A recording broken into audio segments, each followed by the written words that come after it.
Hello दोस्तों, हमारे channel पर आपने आज तक भूत प्रेत के साथ कई सारे मिस्टीरियस क्रीचर्स के बारे में जाना, लेकिन आज मैं जिस क्रीचर के बारे में आपको बताने जा रहा हूँ उसका संबंध हमारे देश भारत से है। जी हाँ दोस्तों, हिमालय के बर्फीले पहाड़ों में एक ऐसा दानव बसता है जिसका पूरा शरीर बड़े बालों से ढका रहता है और जो कद में हम इंसानों से बहुत ऊंचा और ताकतवर होता है, जिसका शर्मीला स्वभाव होने की वजह से खुलकर सामने आने के चांसेस कम हुआ करते हैं। दोस्तों, मैं बात कर रहा हूँ येटी के बारे में, जिसको हिम मानव के नाम से भी जाना जाता है।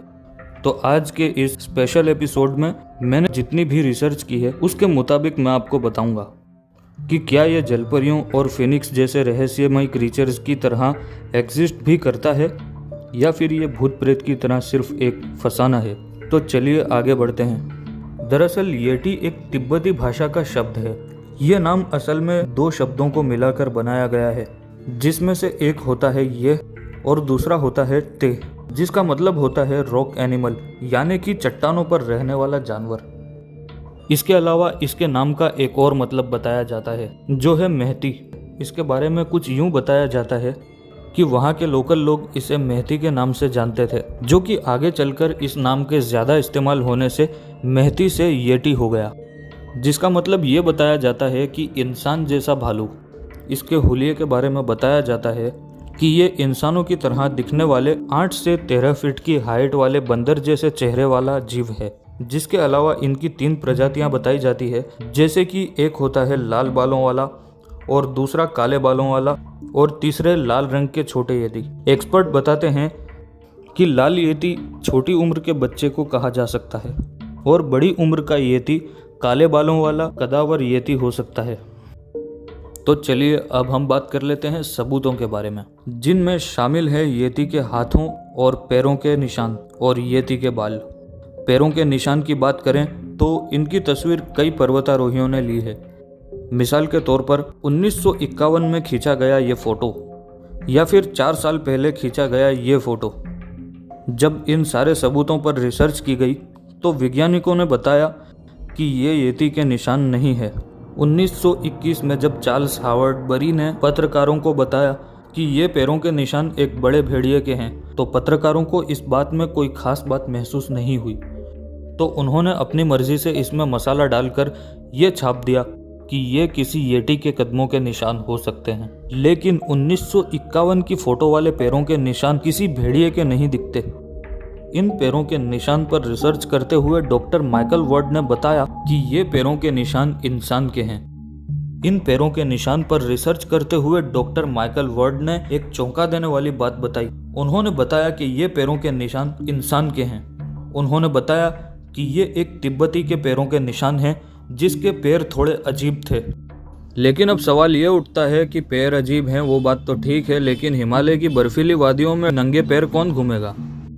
तो इस बारे में डॉक्टर माइकल वॉर्ड ने यह भी बताया कि वो खुद भूटान और नेपाल की ऐसी कई जनजाति के लोगों को देख चुके हैं जो बर्फ में नंगे पैर घूमते हैं। यानी वैज्ञानिक येती या हिम मानव जैसी चीजों के अस्तित्व पर विश्वास नहीं करते, और यही सच्चाई भी है कि येती जैसा कुछ भी नहीं होता। पहले येती के ओरिजिन पर थोड़ी रोशनी डाल लेते हैं। येती एक शेरपा यानी कि टिबेटियन माइथोलॉजिकल क्रीचर है और येती नाम भी तिब्बत की ही शेरपा भाषा से आया है, जैसा कि मैंने आपको वीडियो की शुरुआत में बताया।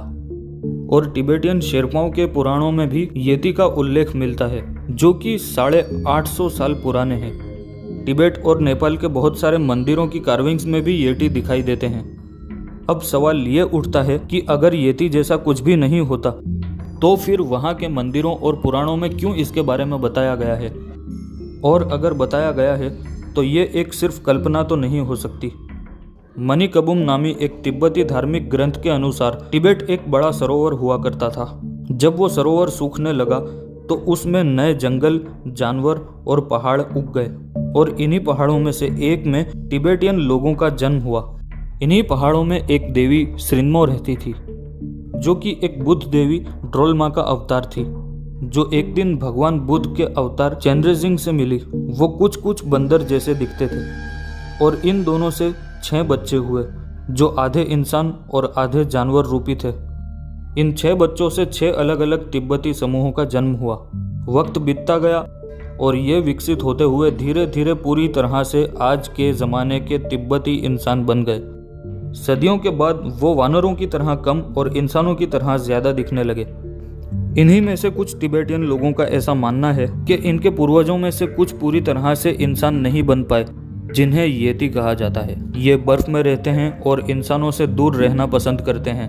अब करते हैं येती की ट्रूथ रिवील। लोग येती के होने का दावा तो करते हैं, मगर आज तक जितनी भी रिसर्च हुई है उनका यही रिजल्ट निकला है कि जितने भी एविडेंस येती को लेकर सामने लाए गए थे वो सब फेक हैं। लेकिन एक्सपर्ट्स के येती के होने की बात को नकारने और येती के खिलाफ इतने सारे सबूत होने के बावजूद भी ये इतनी चर्चाओं का विषय क्यों है, उसकी बहुत सारी ठोस वजह मौजूद है। जैसे कि येती के बारे में किताब लिखने वाले राइटर शिव डाकाल का कहना है, तिबेटियन लोगों में येती की कहानी इसलिए इतनी पॉपुलर हुई क्योंकि तिब्बती बच्चों को उनके बड़े बूढ़े येती से जुड़ी कहानियां सुनाते थे, क्योंकि उनके बच्चे बर्फीली वादियों में घर से ज़्यादा दूर तक ना जाए।